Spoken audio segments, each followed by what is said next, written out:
여러분 안녕하십니까? 오늘 30번째 강좌입니다.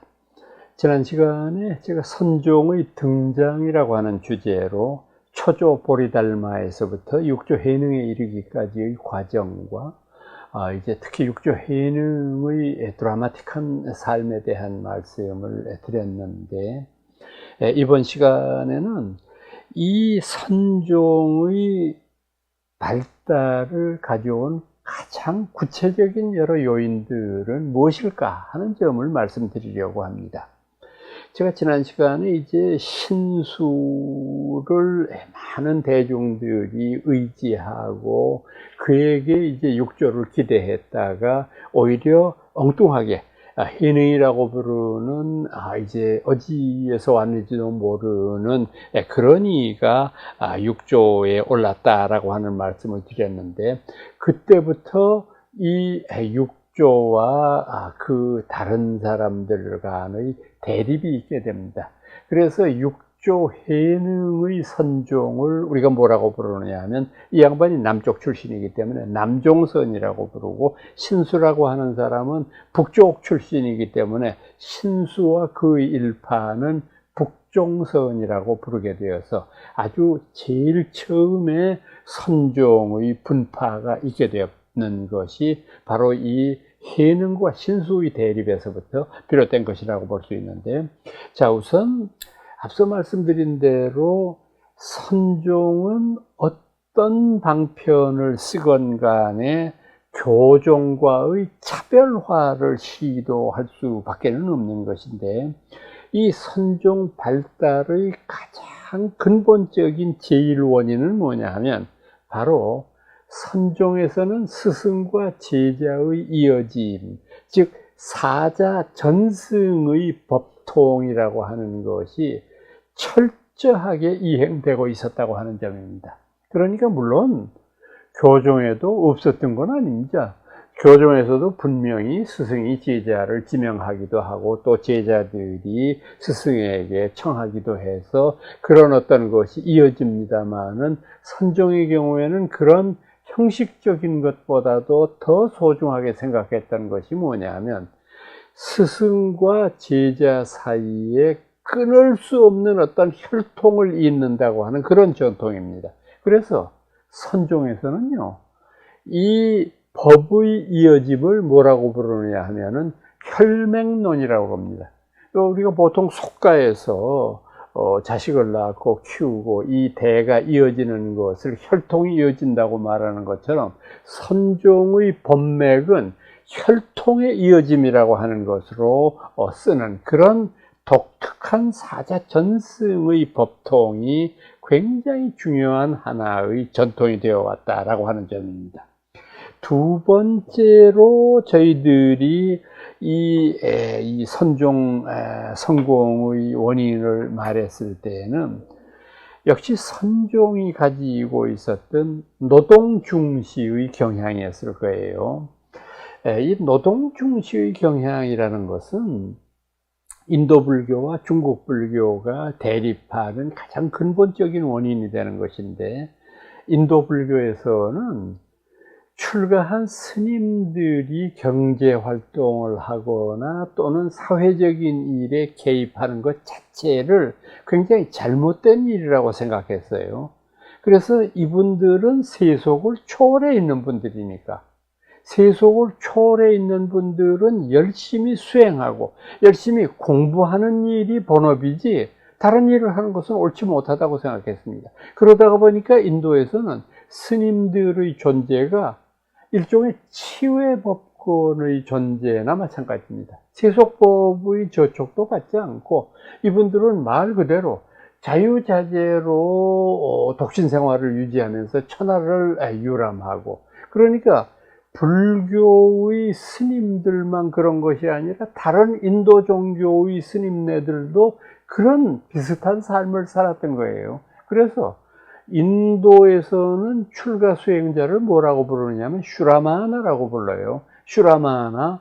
이 인도 말을 우리가 한문 음물 나는 대로 슈라마나, 사문 이렇게 번역을 했어요. 지금도 저희들이 사문, 출가 사문 이렇게 부르지 않습니까? 그러니까 이 슈라마나는 불교만의 전통이라기보다 거의 모든 인도 종교에서 수행되고 있었던 하나의 법칙이었다. 그리고 또 인도 사람들은 아주 독특한 삶을 살았다고 그러지 않습니까? 그 누구든지 태어나서 어렸을 때에는 학업에 종사하고 부모 밑에서 일을 배우고 하는 그런 기간이 있지 않겠습니까? 두 번째의 기간은 자기가 이제 부모로부터 독립해서 자신도 가정을 꾸리고 아이들을 키우면서 이 세상에서 생계를 유지하면서 사는 두 번째의 삶이 있고요. 그런데 세 번째의 삶은 뭐냐 하면 자식이 장성하게 되면 자식에게 자신의 가업을 물려주고 이 늙은 내외는 집을 떠나서 출가 유행의 길을 걷는 거예요. 답답시 사는 거는 걸식에 의해서 다른 모든 사람들에게 탁발을 해서 그것으로서 생명을 유지하고, 그러다 네 번째 단계가 뭔지 아십니까? 네 번째 단계는 이 늙은 내외마저도 헤어집니다. 각자가 자신의 길을 가는 거예요. 왜냐하면 죽음이란 이렇게 어느 순간에 동시에 찾아올 수는 없는 거예요. 사랑의 농도가 깊으면 깊을수록 그 헤어짐이라고 하는 것은 정말로 안타깝고 아플 거예요. 그러니까 아무리 금슬이 좋고 절대적인 사랑을 나누던 부부라고 할지언정 죽음을 동시에 맞이할 수는 없으니까 이 내외가 헤어져서 각자 고독 속에서 스스로의 죽음을 맞이하는 것이 하나의 관례 비슷하게 된 거죠. 요즘에는 없어졌습니다만은 제가 그 인도에 살 때만 해도 그 인도에 온 사람들은 거의 대부분 관광 코스 가운데 하나가 인도의 바라나시 강 유역에 있는 그곳에서 화장터를 견학하는 것이 하나의 코스 가운데 하나였거든요.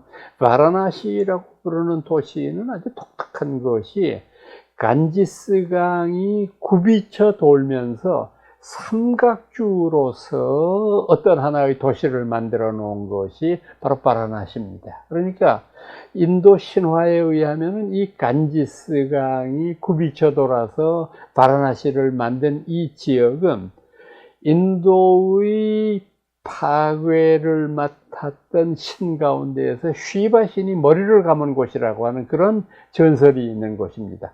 인도 사람들은 창조의 신이었던 비슈누라고 하는 신, 유지의 신이었던 브라만, 그리고 지금 말씀드리고 있는 파괴의 신이었던 쉬바, 이 삼위일체의 신격을 주장하는 힌두이즘인데, 이들의 가르침에 따라서 가장 성스러운 곳이 바라나시의 유역에 있는 그 간지스강입니다. 그래서 거기에는 360날, 여름철이고 겨울철이고 가릴 것 없이 이 성지를 순례하고자 하는 수많은 인도인들이 찾아옵니다. 그래서 이 사람들로 보면 성수지요. 그 성수에서 그 물로 목욕을 하고 또 그 물을 마시기도 합니다. 근데 이게 보통 우리가 보기에는 참 그 물을 마셔서는 안 될 것 같은 생각이 드는 게, 이 일대에서 그 화장터가 아주 큰 곳만 따져서 7곳이 있거든요. 이 일대에. 이 화장터를 인도 사람들은 가트라고 부릅니다. 그래서 그 가트에서 여기도 이제 주로 화장은 새벽녘에 합니다. 새벽녘에 하는데, 참 거기에서 그 화장터를 구경하기 위해서 이제 사람들은 배를 타고 이제 공항객들은 쭉 노를 저어서 간지스강을 거슬러 올라가면서 불길 오르는 곳 혹은 장례의례가 집행되는 곳, 이곳에서 물끄러미 그 인도인들의 죽음을 지켜보곤 하는데, 저도 뭐 그 인도에 살던 사람이니까 그 일대 아주 자주 갔는데, 인도에서는요 늙은 부모님한테 효도를 해드리는 것이 뭐냐 하면은, 우리처럼 뭐 가까운 데 모시고 그 좋은 옷과 음식을 마련해 드리는 것이 아니라, 그 양주분들, 그 두 내외가 간지스강으로 가는 기차에 태워드리는 그 작별, 이게 마지막 효도예요. 그래서 이제 이분들에게 정말 아버지 어머니 부디 천명을 누리시기 바랍니다. 이렇게 말씀드리고, 그곳에서 노잣돈을 쥐어주면서 부자 간에 이렇게 헤어지는 것이 참 최대의 효도라고 얘기를 합니다. 그래서 이 사람들은 기차를 타고, 저도 거기에서 특급 열차도 있습니다만 일부러 완행 열차도 몇 번 타봤거든요. 참 인도의 완행 열차 정말로 고통스럽고 한번 타보면 다시는 안 타려고 그러는 데인데, 이 완행 열차로서는 델리에서 바라나시까지 한 30시간 정도 걸립니다. 그러니까 특급 열차로 가면은 뭐 한 10대 시간이면 가겠지만은, 엄청난 그 하룻밤이 넘도록 거기에서 고생했던 기억이 지금도 아주 생생한데,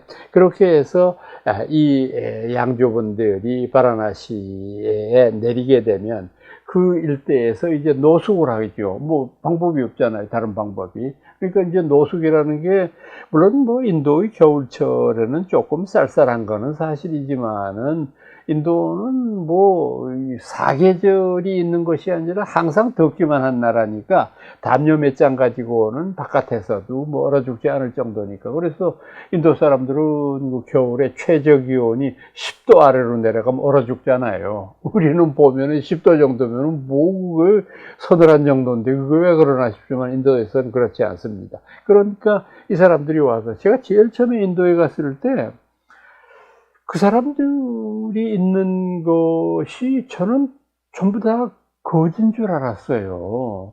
이제 저도 배 타고 그 간지스강의 가트 구경을 가려고 나왔는데, 막 하얗게 그 부두가에 배 타러 가는데 사람들이 그 담요를 뒤집어 쓰고 누워 있는데, 그 위에 다 각자 거지 동양통 같은 걸 하나 이렇게 놓고 이렇게 누워 있는데, 그러니까 제가 천상을 잘 모르는 상황에서 거지가 많다더니 진짜 많구나. 근데 나중에 알고 보니 이게 거지가 아니고 이곳에서 죽음을 기다리는 순례자들이에요. 그러면 거기에 있는 동양통은 뭐냐?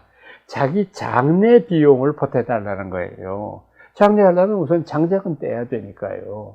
그래서 제일 처음에 갔을 때 하도 그냥 그 비좁은 데서 서로 누워 있으니까 사람을 밟을까봐 얼마나 조심스럽게 걸었는지 몰라요.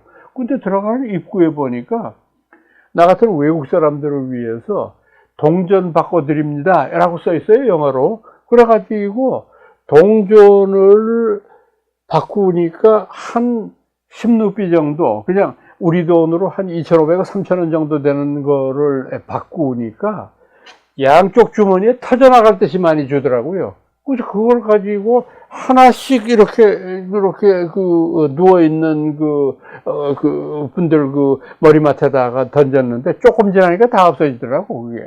그리고 얼마나 많이 누워있는지를 알 수 있잖아요. 그렇게 해서 저는 쭉 이제 그 관광객들은 그런 걸 다 제대로 구경할 수 없지만, 이제 저는 그 배를 제가 빌려가지고 가트에서 화장지라는 법을 이제 사진 촬영도 하고 어떻게 진행하나 싶어서 열심히 보기도 했는데, 지금도 제 뇌리에서 잊혀지지 않는 것이, 그 인도에서의 그 가트의 예법은 예상외로 단순해요. 즉, 망자의 시신을 이제 그 장작더미 위에 올려놓고, 그 다음에 남자인 경우에는 하얀 부겐빌라 꽃을 그 망자의 가슴에 얹고, 여성인 경우에는 붉은 부겐빌라 꽃을 얹어 놓습니다. 그리고 상주가 제일 앞에 서고 나머지 유족들이 합장한 채 그 시신의 주변을 시계 방향으로 3바퀴를 돕니다. 그렇게 합장을 다 하고 이제 3번을 돌고 난 다음에 상주가 그 망자의 볼에다가 입을 맞추고, 그 다음에 불 붙인 장작을 그 밑에 있는 장작더미에 던지면 그걸로 끝이에요. 거기서 활활 타올라서 거기서 남는 시신들은 그대로 물가에 떠내려 버리니까 제가 아까 말씀드린 대로 그 물을 그냥 마시는 건 아우 참 비위생적인데 하는 생각이 드는데도 이 사람들 개의치 않더라고요. 그래서 저는 늘 거기서 빨간 사리를 둘른 웬 노부인이 그곳에서 먼 동 터올라오는 모습을 이렇게 바라보고, 지금 타는 게 뭐 그 양반의 신랑인지 아니면은 그 양반의 뭐 가까운 친척이겠죠. 그러면서 내가 짐작하기에는 나도 얼마 있으면은 저렇게 되겠구나 하는 거를 바라보는 듯한 그런 눈망울로 먼 곳을 바라보던 그 눈빛을 영 잊을 길이 없어요. 그래서 그와 같은 삶을 살았기 때문에 저는 언제나 제 자식들한테도 그런 얘기를 합니다.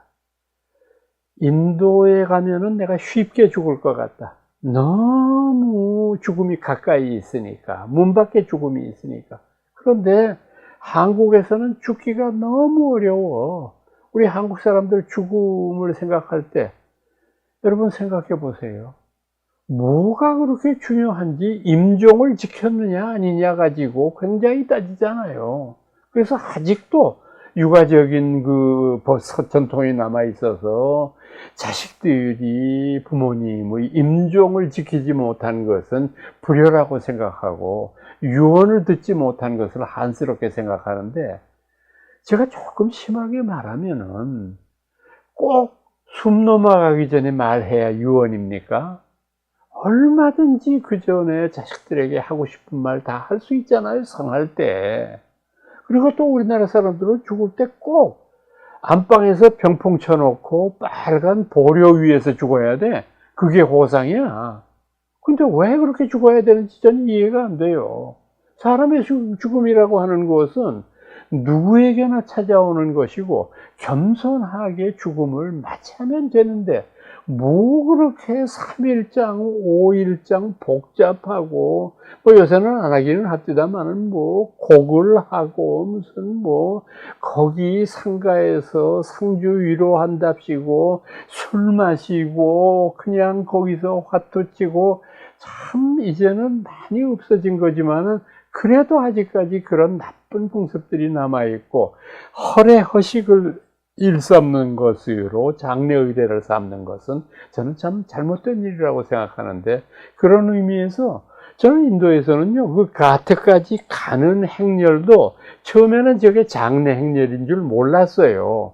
왜 그러냐면 사람이 숨을 거두게 되면 인도의 보통 집에서는 어떻게 하느냐 하면 군용 침대 같은 이 간이 침대에다가 망자를 하얀 천으로 둘둘 둘러가지고 거기다 둘러매고 나옵니다, 집에서. 그리고 제일 앞에 상주는 제일 뒤에 서고요. 제일 앞에 나팔수가 서는데 그 나팔수가 부는 노래가 굉장히 경쾌한 노래를 불러요.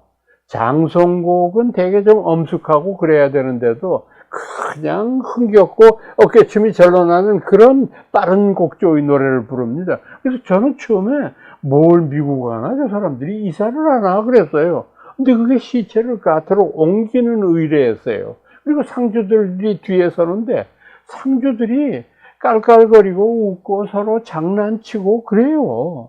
이게 무슨 마치 소풍 가는 어떤 그 무리들 같은 느낌이 드는 게, 이 사람들은 실제로 가트에 가는 것, 망자를 불태우기 위해서 가는 것 자체가 소풍 가는 것과 같은 그런 인식을 가지고 있으니까 참 죽음의 면에 있어서는 우리보다 많이 발전한 나라다 하는 생각을 갖지 않을 수가 없습니다. 그래서 이 바라나시에서 그런 최후를 맞이하고 있는 인도인들을 보면서 제 나름대로는 이것이 얼마만큼 처절한 삶과 죽음의 경계인가 하는 것을 느끼지 않을 수 없는 거죠. 그러니까 인도에서의 종교와 종교인들의 최후는 철저히 사회와는 단절이 되어 있는 그런 것이기 때문에 인도에서 종교인들이 생업에 종사하는 일은 절대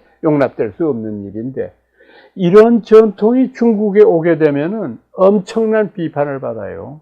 우리나라에서도 마찬가지였습니다만은 왜 우리나라의 유생들이 불교를 공격을 했느냐 생각해 보세요.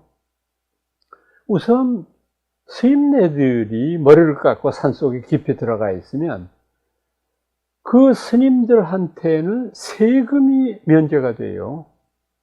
우리 속가에 사는 사람들은 조그마한 물건 하나를 사더라도 소득세와 소비세와 해서 세금이 다 붙어요. 큰 건 말할 것도 없고.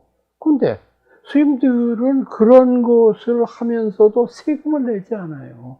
그래서 아직까지도 완전하게 해결이 되지 않은 문제입니다만은, 이게 박정희 대통령 당시에 어떤 논쟁이 있었느냐 하면은 종교세를 부과하자고 하는 논쟁이 있었어요.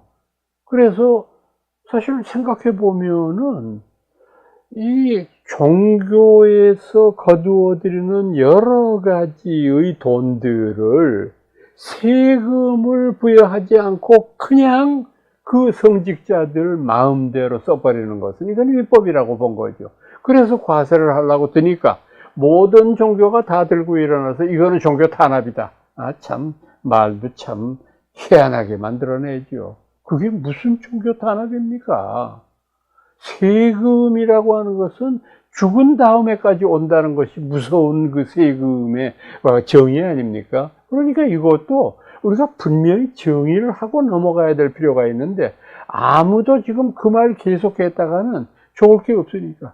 이게 얼마 이후인 전두환 정권 들어섰을 때 다시 이 문제가 제기가 되어 가지고, 그 당시에 전두환 정권에서 여러 종교들의 헌납 액수가 얼마나 되느냐라고 하는 것을 조사하라고 하는 특명까지 있었어요. 그러니까 이를테면 개신교에서 일요일 날 예배를 볼 때 들어오는 그 당시의 연보돈이 얼마나 될까? 글쎄요, 뭐 저는 그 내막을 알 수 없습니다만은, 여의도에 있는 모교회 같은 데에는 육부 예배를 본다면요, 그 육부 예배는 대개 회당 5,000명에서 10,000명 정도가 모이는 그런 모임이잖아요. 강남이나 여의도에 있는 분들이 연보를 하는데 저는 1,000원이나 5,000원 넘지는 않는다고 생각합니다. 최소 10,000원짜리, 50,000원짜리가 주류겠지만은 이렇게 연보를 할 거예요. 근데 거기에서 그렇게 들어오는 그 연보에 대해서 아무도 시비를 안 걸어요. 그거 가지고 목사 월급을 주건, 그거 가지고 교회 증축에 쓰건 아무도 뭐 관여를 못 하니까요. 그래서 이거를 들고 일어나고 막 종교 내에서도 불교 같은 데에는 종교세 하자 이런 얘기까지 내걸었는데, 그 이유가 뭔 줄 아세요? 개신교나 가톨릭과 같은 그런 엄청난 연보와 후원금이 들어오는 데하고 불교에 보시되는 것은 이건 비교할 정도가 아니거든요. 그러니까 이거는 자칫 잘못하다가 보면은 기독교에 대한 박해로 비춰질 수가 있을 정도로 심각한 종교 문제가 될 수 있다고 하는 판단하에서 슬쩍 수면으로 들어가서 아직까지 또 잠잠해요. 근데 이거 해결해야 될 문제인데, 이게 종교에는 세금도 안 붙어요. 그 다음에 병역 의무도 안 져요, 종교인들은. 당시 조선에서는요. 그러니까 나라에서 급한 일이 있어서 노동력을 이렇게 차출하려고 했을 때 스님들은 제외예요. 그러니까 유생들의 주장이 뭐냐? 불교는 백해무익한 종교다. 나라에 도움이 안 되잖아. 세금도 안 되고 병역 의무도 안 지고, 이거 뭐 하는 거냐 이게. 그러니까 이것에 대한 비판에 대해서 선종은 어떤 해답을 내놓느냐? 우리도 노력하고 일함으로써 우리 나름대로의 곡식을 얻도록 하겠다. 그래서 그 유명한 백장선사의 일일 불식이면 부작이면 일일 불식이다. 하루 내가 일하지 아니하면 하루 먹지 아니한다. 이런 유명한 법어가 나오지 않습니까? 그러니까 중국에서 선종이 일어나게 되면서부터 일반 백성들의 의구심을 말끔시잖아요. 그 당시에는 뭐 농사밖에는 사회에 기여하고 이윤을 창출할 일이 없었을 테니까 주로 절이 산속에 있었으니까 화전을 일구고 또는 조금 편편한 곳에서는 밭을 일구어서 거기다가 콩도 심고 보리도 심고 이렇게 해서 그걸 가지고 사찰의 살림을 운영했으니까 많은 사람들이 더 이상 이제 불교에 대한 비난의 화살이 없을 수밖에 없겠죠. 그러니까 노동 중시의 현상이 굉장히 중요한 원인일 거다. 세 번째로 선교 발전의 원인을 들려고 하면은 역시 도노 등 어떤 파격적인 교설 때문일 거예요. 나중에 이제 임재의현 같은 사람이 등장하면서 화두라고 하는 그런 선의 독특한 방식을 발전시키게 됩니다만은 그때 이 당시 임재 문화에서 썼던 말들은 정말 파격적이에요. 예를 들어서 그런 여러분들 일화 잘 아시지 않습니까? 저기 어떤 스님이 겨울철에 절에 들어가서 하룻밤 신세를 지게 됐습니다.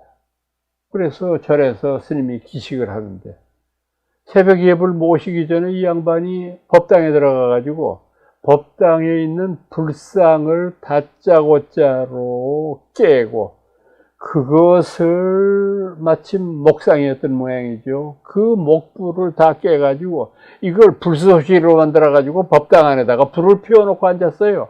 스님들이 오니까 기절할 노릇 아니에요. 뭐 이런 놈이 다 있냐 말이야. 당신 주의 맞냐? 이건 뭐, 도대체 무슨 짓이냐? 태연하게 이 사람이 대답합니다. 아니요. 뭐, 부처님은 화장하면은 거기 사리가 나온다 그래서 혹시 사리 나오나 싶어서, 여보, 목불인데 무슨 사리가 나와요? 살아있는 것도 아닌데.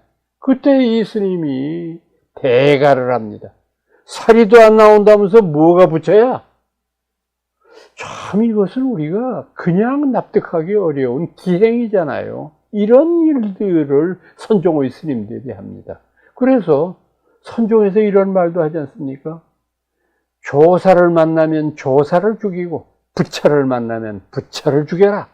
아이고 살부살조라고 하는 건데 정말로 이것은 아무리 상징적인 언사일망정 다른 일상적인 종교에서는 저희 교조주기라고 하는 종교가 어디 있어요? 이 세상에. 상상도 못할 만한 충격적인 발언이잖아요.